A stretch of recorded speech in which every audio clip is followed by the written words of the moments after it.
Yeah. Ignore the fact Yeah. that I'm doing that. Okay, and we're Sounds ready to great. go. Great. So hovering is what is one of the most amazing things about hummingbirds, the way they can sustain their weight and almost like float in the air without any wind currents, allowing them to do so. They just, move their wings back and forth, and then in both movements they support their weight. So that's unique among birds. No other bird can do that. There are migratory hummingbirds like rufous silent hummingbirds that have very, amazing seasons during the summer, but then migrate. And some of them perform really amazing migrations. So they can go all the way to Mexico, and some of them even cross the Gulf of Mexico. So in one flight, they, take as much nectar as they can.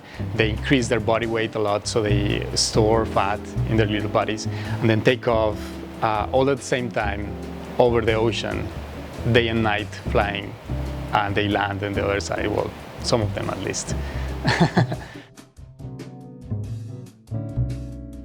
One of the most fascinating aspects of their biology is that they are extreme in their metabolism.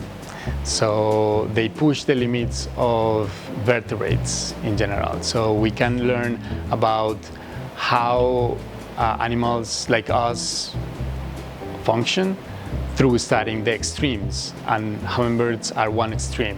That's why they're pushing the boundaries of physiology, of biomechanics, and we are trying to understand that, and we can learn many lessons from them. The type of technology that we use in the field, because we study animals that move super fast, we need high-speed cameras. So we usually film them over 1,000 frames per second to see how the wings move. We also have particular setups to see how they drink, for instance. We have many different lenses depending on what we're studying. If we're studying the tongues, which are, like as thin as a fishing line, then we need really macro lenses and high-speed cameras with lights that are able to capture those movements of the tongue, etc. Also, we are training hummingbirds, so we are taking them from the feeders and all the way to devices that can measure particular aspects of the metabolism. So one of the examples is that you can modify a feeder to make a little mask that they wear. So they voluntarily, when they're drinking, they put their heads in this tiny helmet, if you want, and then you suck air and you measure oxygen consumption, CO2 production, and that is a very good proxy for their metabolism.